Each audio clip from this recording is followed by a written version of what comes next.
Good evening.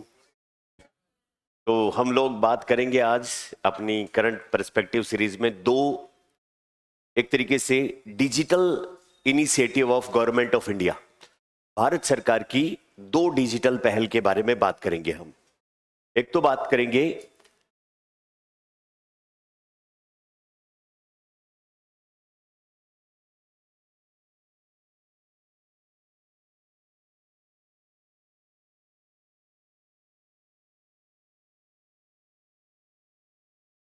Government e market place और दूसरा हम बात करेंगे एक रूरल टेक्नोलॉजी है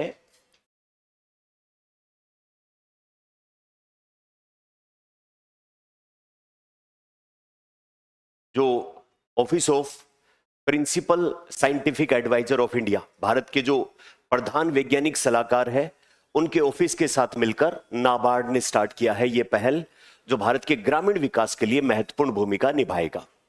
तो RSVC अमृत, और पहला दूसरा तो ये आर्टिकल होगा और पहला होगा GEM, government e market place.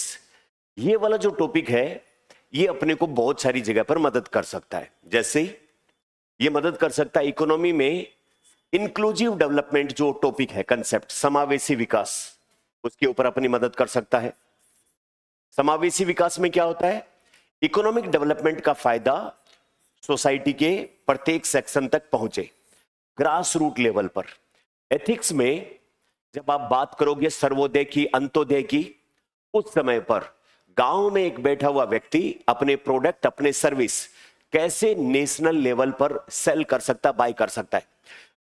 Empowerment of women, empowerment of weaker section of society, जो समाज का कमजोर पिछड़ा वर्ग है उसके सशक्तिकरण के लिए, महिलाओं के सशक्तिकरण के लिए, सेल्फ हेल्प ग्रुप को बढ़ावा देने के लिए, डिजिटल गवर्नेंस को बढ़ावा देने के लिए, समावेशी विकास के लिए मल्टीपल जगह पर यह एग्जाम्पल काम में आ सकता है। बहुत सारी जगह पर अपने ये काम में दे सकता है, बस अपने को इसको मल्टीपल एंगल से सोचना है।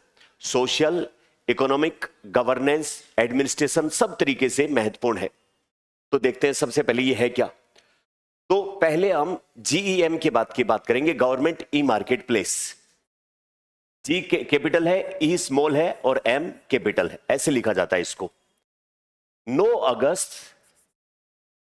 2016 को सरकार के द्वारा यह पहल शुरू की गई।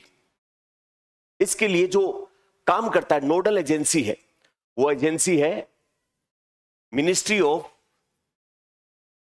कॉमर्स एंड इंडस्ट्री, वाणिज्य तथा उद्योग मंत्रालय। उसके अंडर में एक डिपार्टमेंट काम करता है, डिपार्टमेंट ऑफ कॉमर्स, वाणिज्य विभाग। उसके द्वारा यह स्कीम इंप्लीमेंट की जा रही है, क्रियान्वित की जा रही है। यानी कि वाणिज्य विभाग जो कौन से मंत्रालय के तहत काम करता है? उद्योग एवं वाणिज्य मंत्रालय के तहत, उसके द्वारा 9 अगस्त 2016 को यह स्कीम शुरू की गई। अब हम आज इसको क्यों डिस्कस कर रहे हैं इतनी पुरानी?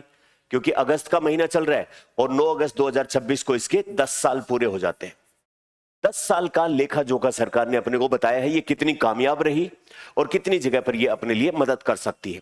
तो इसके ऊपर स्कोप बन जाता है 10 साल के दौरान इसने कुछ अच्छे काम किए तो उसका क्या इंपैक्ट आया। तो इसका मतलब कुछ फैक्चुअल डाटा इसके प्रीलिम्स में पूछे जा सकते हैं, मेंस में तो अपने पे डिपेंड करता है कि कितनी जगह पर इस एग्जाम्पल को हम काम में ले सकते हैं, या डायरेक्ट क्वेश्चन भी इस पे निकल सकता है। तो ये जो डिपार्टमेंट ऑफ कॉमर्स है इसके द्वारा इंप्लीमेंट किया जाता है, और इसके लिए सीधा डिपार्टमेंट ऑफ कॉमर्स इसको जो है वो एक तरीके से डील नहीं करता, उसके लिए एक SPV, स्पेशल पर्पज व्हीकल बनाया गया, जो गवर्नमेंट ई मार्केट प्लेस को देखता है। SPV क्या होता है? स्पेशल पर्पज व्हीकल एक कंपनी होती है जो किसी कार्य विशेष के लिए बनाई जाती है।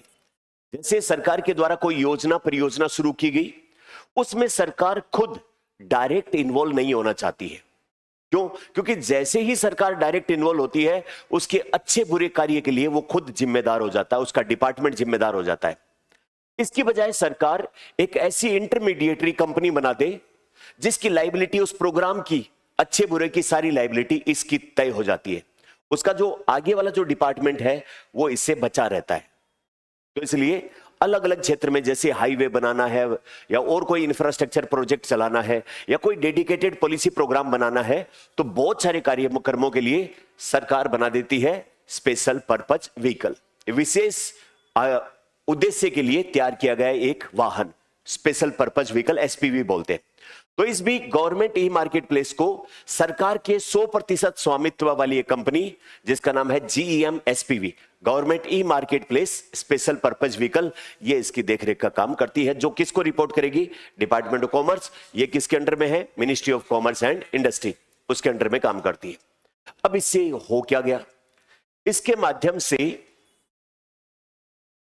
जो गांव के लेवल पर MSME खुले हुए हैं या महिलाओं के, आदिवासियों के या विभिन्न जो वो समाज के अलग अलग वर्गों के सेल्फ हेल्प ग्रुप बने हुए हैं, या फिर गवर्नमेंट की ही कोई छोटी मोटी PSU टाइप की इकाई है या कोई और भी ऐसी सरकार से जुड़ी हुई कोई अनुषंगी या उसके एसोसिएटेड कोई मैन्युफैक्चरिंग यूनिट है, तो सामान्यतः MSME, सेल्फ हेल्प ग्रुप या गवर्नमेंट के छोटे मोटे कोई PSU, इनके द्वारा कोई भी प्रोडक्ट जैसे कि खाने पीने की चीजें, वस्त्र, हैंडीक्राफ्ट या पेपर या कोई स्टेशनरी आइटम, पेन, कागज पे जो कुछ भी बनाया जाता है, प्रोडक्ट एंड सर्विसेज, कोई सेवा दी जाती है, economic services, financial services, education services, banking services या अन्य कंसल्टेंसी की सर्विसेज, कोई भी सेवा दी जाती है। तो जब हमारे देश का सरकार का ये प्रायोरिटी है कि हम अपने छोटे और मंझले उद्योगों को, स्वयं सहायता समूहों को और गवर्नमेंट के PSU को, उनके बने हुए प्रोडक्ट और सर्विस को हाथों हाथ मार्केट में इनको फेयर प्राइस, यानी कि इनको इनके वस्तु के लिए, इनकी सेवा के लिए उचित मूल्य मिल पाए, उसके लिए सरकार ने इन सभी को मुहैया कराया है। क्या? Government e market place. जमाना ई-कॉमर्स का है भैया। किसका जमाना है? आप एक गांव में, एक कस्बे में एक फैक्ट्री लगा के अपना प्रोडक्ट सिर्फ कस्बे में बेच सकते हो, जबकि वही प्रोडक्ट अगर ई-कॉमर्स के ऊपर आप अपलोड कर देते हो तो आपका मार्केट प्लेस हो जाता है पूरा भारत, इनफैक्ट विदेश। Sky is the limit. फिर आपके लिए ये सीमाएं, फिजिकल लिमिट्स जो हैं वो कोई मायने नहीं रखती है। आज बेंगलुरु में बैठा हुआ कोई शर्ट मैन्युफैक्चरर राजस्थान में भी अपनी शर्ट, टी शर्ट बेच पाता है बिकॉज ऑफ ई-कॉमर्स। तो सरकार अपने इन छोटे छोटे उद्योग जिनकी कैपेसिटी, जिनकी क्षमता, जिनकी मार्केटिंग स्किल बहुत छोटी और लिमिटेड है, और इनको बड़े मार्केट उपलब्ध करवाने के लिए जो है वो सरकार गवर्नमेंट ई मार्केट प्लेस उपलब्ध कराई। इतना ही नहीं, अभी और सुनिए, सरकार ने अपने खुद के मंत्रालय और विभागों से कहा कि आपको अपने दैनिक कार्यों के लिए जो भी वस्तु और सेवाएं चाहिए वो प्रायोरिटी पर इनसे खरीदो, इस गवर्नमेंट ई मार्केट प्लेस से प्रायोरिटी इनको दो। अगर ये पेपर बनाते हैं, कपड़े बनाते हैं, हैंडीक्राफ्ट बनाते हैं, स्टेशनरी बनाते हैं और कोई भी सामान बनाते हैं, तो आपको बड़े बड़े जायंट कंपनियों से खरीदने की जरूरत नहीं है। इनके प्रोडक्ट को खरीदो ताकि इनको प्रोत्साहन मिले और धीरे धीरे ये कंपनी SHG बड़े बने, स्ट्रॉन्ग बने, एम्पावर्ड बने। आई बात समझ में? अब होता क्या, इनसे खरीदो। इससे एक और फायदा, पहले क्या होता था कि सरकार के मिनिस्ट्री और डिपार्टमेंट, इसमें कोई भी मार्केट से सामान खरीदने का, प्रोडक्ट और सर्विस खरीदने का जिम्मा जिस भी अधिकारी कर्मचारी के पास होता था, उसकी चांदी पे चक्की चलती थी। क्यों? कमीशन का खेल भैया। इतना हमारा क्या, मुझे क्या और मेरा क्या, ये वाली बात चलती थी। अब यहां पर जो सामान बेचने वाला और खरीदने वाला, दोनों का कभी संपर्क ही नहीं होगा। बिल्कुल ट्रांसपेरेंट वे में, ऑब्जेक्टिविटी के साथ में इन चीजों की खरीद और बिक्री हो सकती है। भ्रष्टाचार को कम किया जा सकता है। अगेन पब्लिक एड टाइप का, भाई ई गवर्नेंस का ही तो हिस्सा है ये। ई गवर्नेंस के माध्यम से आप कैसे जो वो चीजों में खरीद बिक्री में ट्रांसपेरेंसी ला सकते हो, भ्रष्टाचार कम कर सकते हो, या फिर पॉवर्टी एलिमिनेशन, गरीबी उन्मूलन। एक गांव के लेवल पर छोटे से एक ग्रुप को, एक छोटी सी इंडस्ट्री को, एक माइक्रो इंडस्ट्री को कैसे पूरे देश के अंदर उसके प्रोडक्ट को प्रमोट किया जा सकता है, उसमें भी महत्वपूर्ण है ये। आई बात समझ? सरकार के ज्यादातर मिनिस्ट्री और डिपार्टमेंट इसके ऊपर रजिस्टर्ड है और वो यहीं से अपना सामान खरीदते हैं और यहीं से अपनी सेवाएं खरीदते हैं। इसी प्रकार सरकार की जो PSU वगैरह हैं वो यहीं से, इसी के माध्यम से अपनी प्रोडक्ट और सर्विस को बेचते हैं। आई बात समझ? तो इसके 10 सालों के दौरान क्या चीजें, कितने जो वो सेलर इस पे लगभग 25,000 के आसपास सेलर जो वो कितने इस पे बायर इकट्ठे हुए, कितने मूल्य का सामान बेचा गया, उसमें SC ST, ग्रामीण क्षेत्र, पिछड़े वर्ग, उन सबको कैसे शामिल किया गया। फिर इसको और ज्यादा एम्पावर्ड करने के लिए इसरो की मदद से सैटेलाइट वाली वो, फिर फाइनेंशियल इनके हेल्प के लिए यूनियन बैंक के साथ पैरामीटर, रोबोटिक्स वगैरह उभरते हुए फील्ड में इनको और ज्यादा नियोजित करने के लिए वैसी चीजें, यानी कि परंपरागत पुराने प्रोडक्ट के बजाय अपने प्रोडक्ट मैन्युफैक्चरिंग और सर्विसेज को कैसे उन्नत करे, एडवांसमेंट करे, उससे रिलेटेड भी बातें की गई है। आई बात समझ। फिर हम अगली बात करें,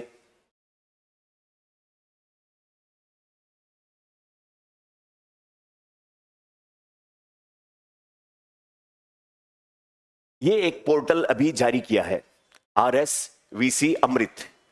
ग्रामीण क्षेत्र में जो लगभग 12 टाइप के रिक्वायरमेंट या आवश्यकताएं होती है, उनको पहचाना गया हमारे प्रिंसिपल साइंटिफिक एडवाइजर के द्वारा, या फिर यूं कहें और मोर प्रिसाइजली इनके ऑफिस के द्वारा। भारत के प्रधान वैज्ञानिक सलाहकार, उनका ऑफिस, उनका कार्यालय, जिसका नाम है office of principal scientific adviser. जब इनसे पूछा गया कि साइंटिफिकली जो रूरल इंडिया की समस्याएं हैं उनका समाधान कैसे किया जाए, जैसे रूरल इंडिया की क्या समस्या है, एग्रीकल्चर से जुड़ी हुई, लाइफ स्टॉक फार्मिंग यानी कि पशुपालन से जुड़ी हुई, सस्टेनेबल हाउसिंग से जुड़ी हुई, कूड़ा कचरा बहुत ज्यादा रहता है, गंदगी वगैरह, तो उसका प्रभावशाली तरीके से निपटान कैसे किया जाए, यानी कि वेस्ट मैनेजमेंट कैसे हो, गोबर गैस वगैरह के प्लांट कैसे लगाए जाए, एग्रीकल्चर वेस्ट जो होता है, कृषि अपशिष्ट, उसको कैसे पराली जला देते हैं, उन सब का समाधान कैसे हो, रूरल लाइवलीहुड को कैसे बढ़ाया जाए, ई जो गवर्नेंस है उसके माध्यम से ट्रांसपेरेंट वे में उनको सेवाएं कैसे उपलब्ध करवाई जाए, गांव के जो बच्चे उनको साइंटिफिक एजुकेशन कैसे प्रमोट किया जाए, गांव में टेक्नोलॉजी एक्सीलेंस सेंटर्स खोले जाएं तो वहां पर मैक्सिमम फायदा कैसे मिले। तो इस तरीके की 12 टाइप की कुल समस्याओं के समाधान के लिए इस office of principal scientific adviser ने नाबार्ड के साथ मिलकर एक पोर्टल शुरू किया है जो ग्रामीण भारत की विभिन्न समस्याओं के समाधान में महत्वपूर्ण भूमिका निभाएगा, जिसका नाम क्या है, RSVC अमृत। इसके बारे में भी बात करेंगे, इसकी फुल फॉर्म क्या है, ये कैसे काम करेगा। ये दोनों आज के अपने आर्टिकल हैं, तो पहले उसके बारे में देखें, GEM के बारे में, फिर उसके बाद।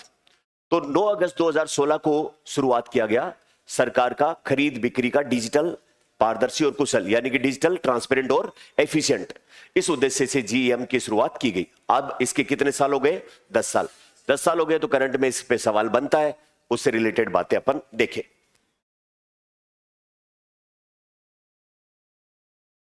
अब कौन इसको संचालित कर रहा है, तो basically ministry of commerce and industry, उसके अंडर में कौन सा डिपार्टमेंट, कॉमर्स डिपार्टमेंट, और उसके तहत एंड टू एंड, खरीदने से बेचने वाला दोनों एंड टू एंड एक डिजिटल सार्वजनिक खरीद मंच या यूं कहें एक प्लेटफॉर्म है जिसपे वस्तुओं और सेवाओं को खरीदा और बेचा जाता है। उद्देश्य केंद्र और राज्य सरकारों के जितने भी ऑर्गेनाइजेशन है, डिपार्टमेंट है, PSUs हैं, ऑटोनोमस बॉडीज हैं, या फिर और कोई भी सरकार के द्वारा जो संचालित है, उनको अगर अपनी कोई वस्तु खरीदनी या बेचनी है तो वो इसका यूज ज्यादा से ज्यादा करेंगे, ताकि उसमें बिना किसी करप्शन के ट्रांसपेरेंट वे में सब चीजें हो। तो इसके लिए, इसका मैनेजमेंट बनाने के लिए इस डिपार्टमेंट ने एक अलग स्पेशल पर्पज व्हीकल यानी कि कंपनी बनाई, जो है government e market place special purpose vehicle. 100% government यानी कि इसी के अंडर में ये काम करती है, मिनिस्ट्री ऑफ कॉमर्स का, डिपार्टमेंट ऑफ कॉमर्स, उसके तहत यहां पर सरकार की संस्थाएं डायरेक्ट परचेज, बीडिंग यानी कि बोली लगा के खरीदना, कॉम्पिटिटिव, वो सारे काम कर सकती है। ये पेपरलेस, कॉन्टेक्टलेस और एक तरीके से ट्रांसपेरेंट वे में होने वाला करप्शन का 0 चांसेस में है। अब इससे वर्तमान पिछले 10 सालों में हमने इस पे क्या पाया है, इस पे तो वर्तमान में जो सरकार के अलग अलग ऑफिसेज हैं वो उनकी संख्या है, इस पे खरीदने वालों की जो रेगुलर यहां से अपनी शॉपिंग करते हैं, अपनी वस्तुओं को खरीदते हैं, 1.37 लाख प्लस इतने बायर हैं। सेलर कितने हैं, 25 लाख सेलर है इसके ऊपर, सेवा, सर्विस और गुड्स यहां पर से बेचते हैं। अच्छा, इसके ऊपर जो टोटल प्रोडक्ट खरीदे और बेचे गए, सर्विस और प्रोडक्ट जो खरीदे और बेचे गए, उनका वैल्यू जो है वो 20 लाख करोड़ रुपए के ज्यादा है। कितने प्रोडक्ट जो 20 लाख करोड़ की है उनमें प्रोडक्ट जो है वो 10,660 और सर्विसेज जो अलग अलग प्रकार की है वो 350 कैटेगरी की सर्विसेज इसमें है। तो ये बेसिकली ये अपने पीआईबी पे आर्टिकल था, उसको अपने ऐसे। अब इसमें और आगे इसके तहत जो प्रमोट किया गया, जैसे अपन ग्रामीण क्षेत्रों में बात करें तो एक स्वायत्त का मतलब होता है ऑटोनोमी।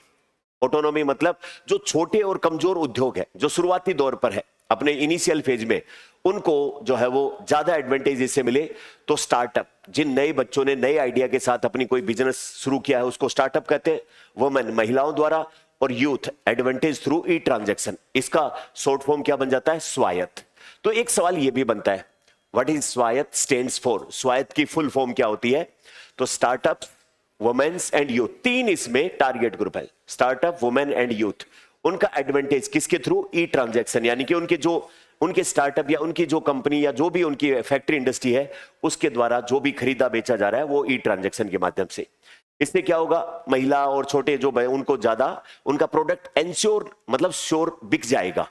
उनका जो है वो पता लगा कि पैसे वैसे लगा के उधार वगैरह लोन लिया और अपनी फैक्ट्री इंडस्ट्री शुरू की और वो माल बिक ही नहीं रहा है, तो उसके लिए इनको श्योरिटी हो जाएगी कि इनका सामान खरीदा जाएगा आराम से। फिर वुमेनिया, यूएन का एक पहल है women participation in economy, governance, government और सब चीजों में, यानी कि महिलाओं का पार्टिसिपेशन हर चीज में बढ़ाना है। तो उसी यूएन के मैंडेट के तहत भारत सरकार ने एक पहल शुरू की ऑनलाइन, जिसका नाम है वुमेनिया। वुमेनिया यानी कि जो उसके सेल्फ हेल्प ग्रुप या महिलाओं द्वारा संचालित जो उद्यम है उनके प्रोडक्ट और सर्विस को इस गवर्नमेंट ई मार्केट प्लेस के थ्रू खरीदा जा सके, प्रायोरिटी रख के, तो उसके लिए वुमेनिया पहल। फिर SARAS कलेक्शन, यानी कि जो सरकारी बाजार के अंदर उपलब्ध करवाना, किसके? जो गांव या फिर देहात के लेवल पर जो सेल्फ हेल्प ग्रुप के द्वारा प्रोडक्ट, जैसे कोई दरी बना रहे हैं, गलीचे बना रहे हैं, या फिर कोई कपड़े बना रहे हैं, खादी वस्त्र वगैरह, कोई साबुन बना रहे हैं, अगरबत्ती, परफ्यूम, जो भी बना रहे हैं, उन सब का जो है वो सरस कलेक्शन के माध्यम से ग्रामीण सेल्फ हेल्प ग्रुप को सरकारी बाजार उपलब्ध करवाने के लिए। फिर स्टार्टअप रनवे 2, जिसके तहत नए बच्चे जो बिजनेस आइडिया लेकर आ रहे हैं उनका प्रोडक्ट जो है वो गवर्नमेंट ई मार्केट प्लेस, यानी कि ये प्लेटफॉर्म एक है और समस्याओं का समाधान बहुत सारियों का है।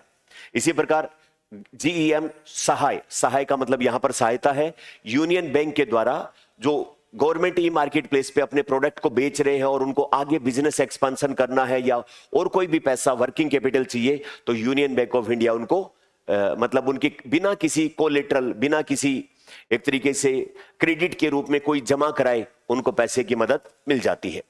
फिर उसके बाद जो है वो गवर्नमेंट ई मार्केट प्लेस की सुविधा केंद्र खोले गए हैं और इसमें 50 के आसपास नए केंद्रों की स्थापना की है, जो कि अवेयरनेस, लोगों को जोड़ने, उनकी टेक्निकल समस्याओं सबके समाधान के लिए कर सकता है। तो कुल मिला के ये पिछले दिनों गवर्नमेंट ई मार्केट प्लेस के तहत वुमेनिया, स्वायत्त, सरस गांव वालों के लिए, स्टार्टअप रनवे, नए स्टार्टअप के लिए जो वो गवर्नमेंट ई मार्केट प्लेस सहाय, पैसे वैसे के लिए सुविधा के अंदर, ये पिछले दिनों इसमें शुरुआत हुई है। अब उसके माध्यम से अपन इकोनॉमी में लेके आए तो समावेशी विकास, इंक्लूसिव डेवलपमेंट, शुरुआत हमने इसी बात से की थी। इंक्लूसिव डेवलपमेंट मतलब देश की इकोनॉमिक ग्रोथ हो और उसका फायदा ग्रास रूट लेवल के प्रत्येक व्यक्ति को मिल पाए, उसके लिए। तो क्या क्या कर दिया इसने अभी तक? जैसे प्रमुख उपलब्धियों में देखो तो MSE, माइक्रो स्मॉल और मीडियम जो इंडस्ट्री है, उनमें से 11 लाख MSE इस पे रजिस्टर्ड हुई जो अपने प्रोडक्ट सर्विस यहां बेच सकते हैं। उन्होंने 51 लाख ऑर्डर पूरे किए जो उनके प्रोडक्ट को खरीदने के लिए आए थे। यहां पर 2.36 लाख करोड़ रुपए इससे इनको मिले। जो वुमेन लीडरशिप वाली इंडस्ट्री है उनको बढ़ावा यहां पर मिला। महिलाएं जो रिमोट एरिया में, ग्रामीण क्षेत्रों में है, वो हाथ का हुनर जानती हैं, किसी चीज की प्रोडक्शन की जानती है, लेकिन उनको मार्केटिंग का स्किल नहीं है, अपने प्रोडक्ट को बेचने के लिए दूर दूर बाजारों में नहीं जा सकती, नए नए कॉन्ट्रैक्ट हासिल नहीं कर सकती, तो वो उनका सारा स्ट्रगल खत्म हो जाता है। वो बनाए और अपने प्रोडक्ट की फोटो खींचे और GEM पे उपलब्ध करवा दे। जिसको पसंद आएगा उसका डिस्क्रिप्शन नीचे लिख दिया जाए, कैटलॉग बन जाए उसका, और खरीदने वाले वहीं से ही खरीद लेंगे। तो 2.1 लाख प्लस महिला नेतृत्व वाली MSME इस पे रजिस्टर्ड है और 28,000 करोड़ रुपए की सरकारी खरीद इनके द्वारा बनाएगी उसमें। फिर उसके बाद में शेड्यूल कास्ट और शेड्यूल ट्राइब के जो इंडस्ट्री है उनके द्वारा 60,000 करोड़ रुपए की वार्षिक वृद्धि जो है वो इनमें हर साल 28% की ग्रोथ रेट रही। सरकारी खरीद 19,000 करोड़ रुपए की और सरकारी खरीद में जो वृद्धि रही वो 36% के आसपास इसमें रही। तो यानी कि युवाओं के लिए, एमएससी के लिए, महिलाओं के लिए और एससी एसटी के लिए। यही समाज का कमजोर और वल्नरेबल सेक्शन है जिसको यहां से मदद मिल जाती है। फिर इसमें ये जो बना रहे हैं उनके शुरुआती दौर पे तो उनको बिजनेस का रन मिल गया, उनको मार्केट मिल गया। अब अगर वो पुराने वाली तरीकों से ही अपने प्रोडक्ट और सर्विस बनाते रहे, उसमें इनोवेशन नहीं किया, नवाचार नहीं किया, तो हम मार्केट में तो बने रहेंगे लेकिन बाहरी दुनिया में जो प्रोडक्ट और सर्विस की क्वालिटी सुधर रही है उसमें पिछड़ जाएंगे। हमारा सपना यही थोड़ी है कि हमारी ये छोटे छोटे उद्योग, गांव में बैठी महिलाएं, एससी एसटी लोग, ये सिर्फ इसी तरीके के अपना काम चलाऊ काम करते रहे, इनकी बिजनेस की लगातार ग्रोथ हो।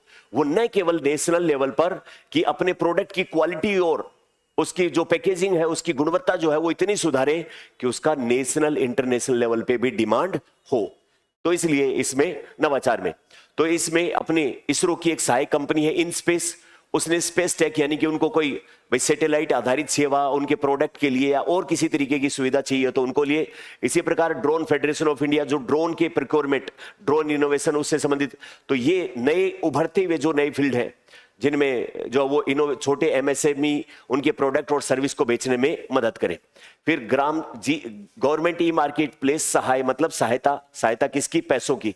तो यूनियन बैंक ऑफ इंडिया जो है उसके ऊपर जो वो तत्काल उनको सहायता करे ताकि वो वर्किंग कैपिटल बढ़ाएं तो अपने बिजनेस का एक्सपेंशन कर पाए और ज्यादा बेहतर नए ऑर्डर मिले तो उनको पूरा कर पाए बल्क में, बड़े स्तर पर।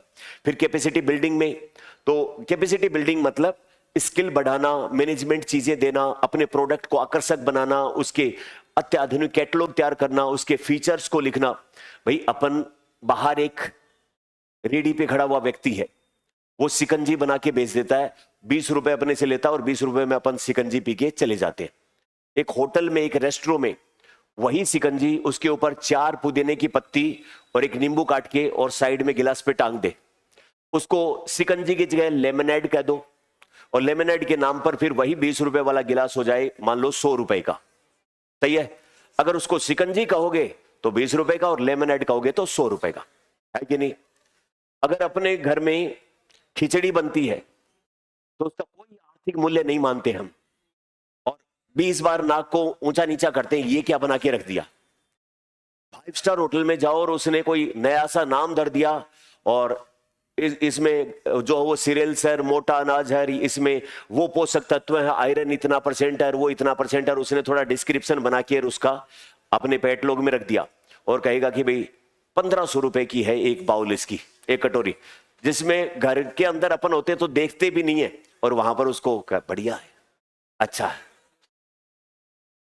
बस वही अंतर है कि नहीं?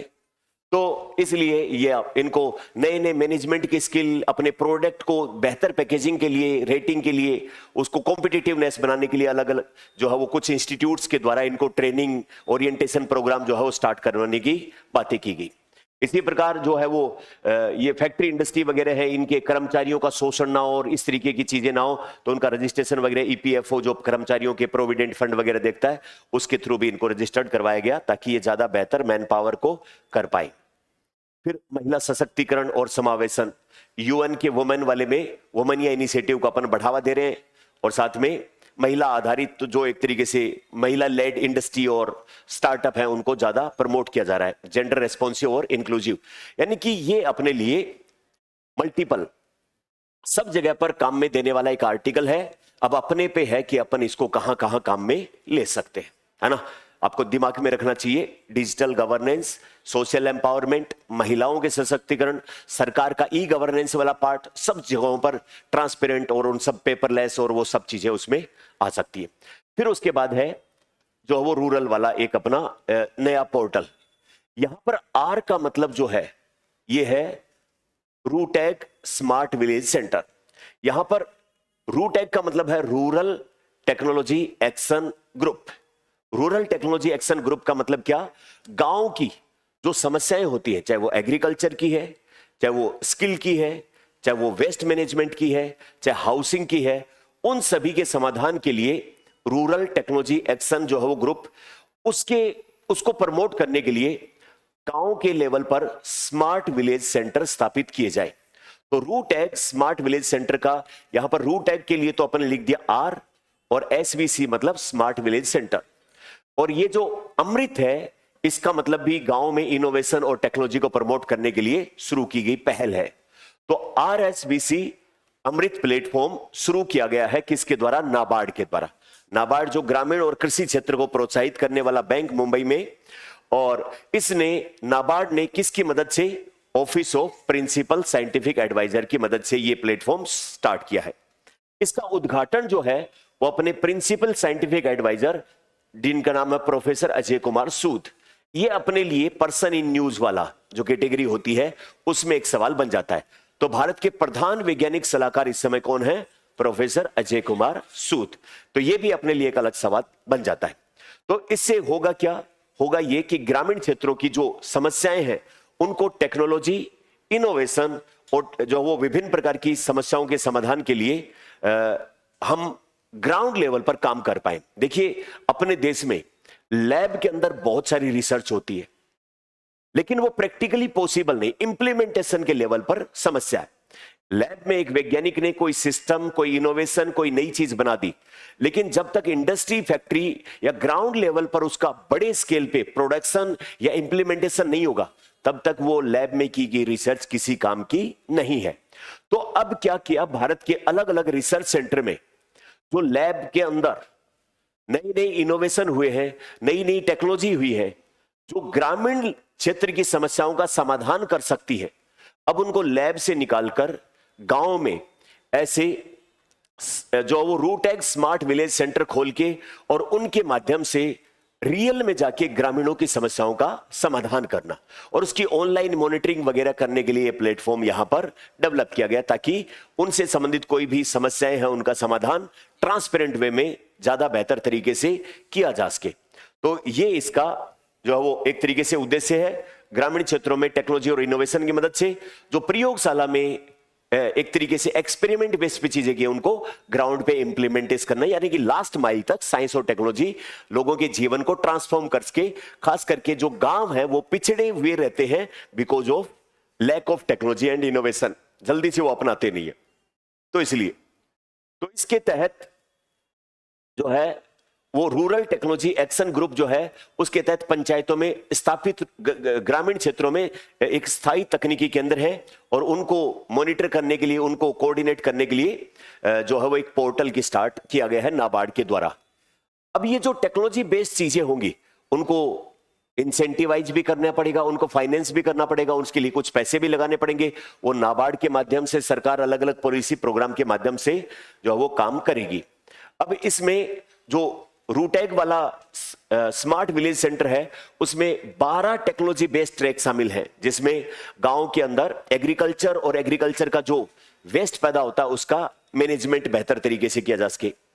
IIT द्वारा ग्रामीण क्षेत्रों के जीवन को आसान बनाने के लिए जो और भी टेक्नोलॉजी है, जैसे गलियों के अंदर पानी ना रुके या फिर उनके जो है वो एक तरीके से घरों को ऐसा डिजाइन किया जाए जिससे कि बिजली चली जाए तो भी गर्मी सर्दी ना लगे, उनके जानवरों की बेहतर मैनेजमेंट से संबंधित कोई बात, गांव में लोकल हार्ट या इसी तरीके से सेल्फ हेल्प ग्रुप या छोटी मोटी टेक्नोलॉजी बेस्ड कोई प्रोडक्ट बनाए और उसको बेच के उनका आजीविका से संबंधित बात हो। गांव के अंदर सोलर पावर को सस्ता करके प्रमोट करना, सरकार की विभिन्न सब्सिडी और उन सब चीजों, ताकि लाइट की कमी की वजह से बच्चों के पढ़ने में, ई टेलीमेडिसिन में या विभिन्न प्रकार की जो ई मित्र आधारित सेवाएं हैं या 24 घंटे उनको लाइट रहे, इंटरनेट एक्सेस रहे, तो उससे संबंधित सोलर पावर का समाधान। नेशनल इनोवेशन, कम लागत वाली जो है उनके घर, जो झोपड़ी वगैरह जो बनाते हैं, जो भी स्वच्छता, पानी वानी, फिनटेक, फाइनेंशियल इंक्लूजन के लिए क्षमता निर्माण। तो कुल मिला के ये सारी चीजें 12 टाइप की टेक्नोलॉजी है वो ग्रामीण क्षेत्रों में इंप्लीमेंट की जा सके। और वर्तमान में 12 में से अभी नाबार्ड के द्वारा कितनी चीजों को फाइनेंस किया जा रहा है? 8 टेक्नोलॉजी को अभी फाइनेंस किया जा रहा है। तो नाबार्ड ने अलग से जो जो रूटएग स्मार्ट विलेज सेंटर है उनके लिए अलग से एक सेंटर ऑफ एक्सीलेंस मुंबई में भी स्थापित किया है, वहां से ये सारा काम किया जा रहा है। तो बस ये सारे आज के अपने सवाल थे, अब सवाल सोल्व करो। दिखा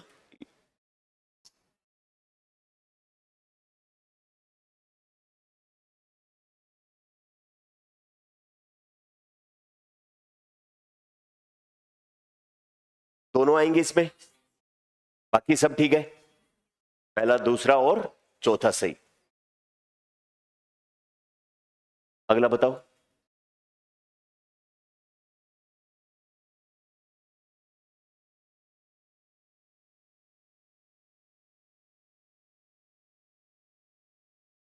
बाकी सब ठीक है। सवाल ये भी अच्छा बनता है। तो ये दोनों ही। अब मेंस के लायक भी एक सवाल बनता है, यानी कि गवर्नमेंट ई मार्केट प्लेस केवल सरकारी खरीद का डिजिटल प्लेटफॉर्म नहीं बल्कि इंक्लूसिव डेवलपमेंट का माध्यम, एमएसएमई, महिला उद्यमी, एससी एसटी उद्यमों, स्टार्टअप के विश्लेषण के संदर्भ में विश्लेषण कीजिए। तो ये social inclusion, grass root development, सब तरीके की चीजों के लिए इंपॉर्टेंट है, इंग्लिश में भी। तो ये है आज का आर्टिकल अपना। मिलते हैं आगे मैराथन क्लासों में और उन सब में, है ना। Thank you very much.